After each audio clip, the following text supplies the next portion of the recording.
বলেছি দেশ সবার আগে। ছেলেদের টি-20 বিশ্বকাপ শুরু হতে আর মাত্র 27 দিন বাকি। সূচি চূড়ান্ত হলেও এখনও নিজেদের ম্যাচের ভেন্যু জানে না বাংলাদেশ।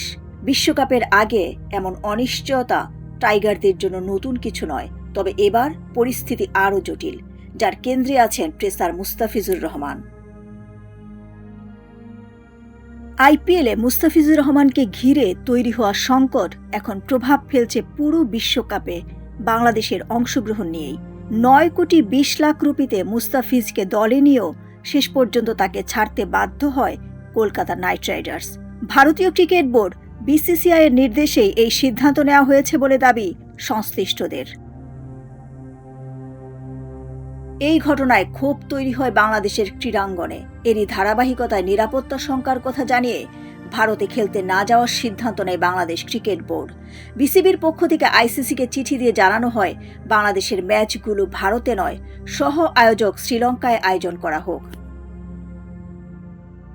বাংলাদেশের অন্তর্বর্তী সরকারের আইন, যুব ও ক্রীড়া উপদেষ্টা আসিফ নজরুলের হস্তক্ষেপে আরও কঠোর অবস্থান নেয় বিসিবি। প্রথম চিঠির পর পরিচালকদের সঙ্গে বৈঠক করে দ্বিতীয়বার আইসিসিকে চিঠি পাঠানো হয়, যেখানে ভারতে খেলতে না যাওয়ার সিদ্ধান্ত স্পষ্টভাবে জানানো হয়। তামিম ইকবাল বলেন, আজকের সিদ্ধান্তের প্রভাব আগামী 10 বছরও পড়তে পারে। আবেগ দিয়ে নয়, ভবিষ্যৎ চিন্তা করেই সিদ্ধান্ত নিতে হবে। তামিমের এমন মন্তব্য ঘিরেই শুরু হয় নতুন বিতর্ক। বিসিবির পরিচালক এম নাজমুল ইসলাম সামাজিক যোগাযোগ মাধ্যমে তামিমকে নিয়ে বিতর্কিত মন্তব্য করলে সমালোচনার ঝড় ওঠে। তার পদত্যাগের দাবিতে সরব হয় ক্রিকেটারদের সংগঠন কোয়াব। সিলেটে সংবাদ সম্মেলন করে প্রকাশ্যে ক্ষমা চাওয়ার দাবি জানানো হয়। এই অনিশ্চয়তা যে খেলোয়াড়দের মানসিকভাবে প্রভাবিত করছে সেটাও স্পষ্ট করে বলেছে অধিনায়ক নাজমুল হোসেন শান্ত। তিনি বলেন, বিশ্বকাপের আগে আমাদের সঙ্গে এমন কিছু না কিছু ঘটেই। আমরা পেশাদার হলেও এগুলো এড়িয়ে পারফর্ম করা সহজ না।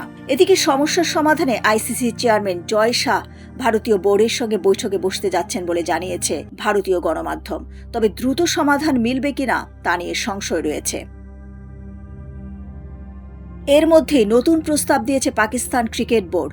শ্রীলঙ্কায় ভেন্যু না পাওয়া গেলে বাংলাদেশের ম্যাচ আয়োজনের আগ্রহ প্রকাশ করেছে পিসিবি।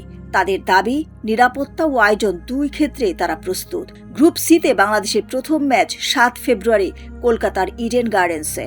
তবে বর্তমান পরিস্থিতিতে সেই ভেন্যুতে আদৌ টাইগারদের দেখা যাবে কিনা সেটিই এখন বড় প্রশ্ন। শেষ পর্যন্ত সিদ্ধান্ত নেবে আইসিসি, আর সে সিদ্ধান্তের দিকেই তাকিয়ে ক্রিকেট বিশ্ব। ডেস্ক রিপোর্ট, সোনালী নিউজ।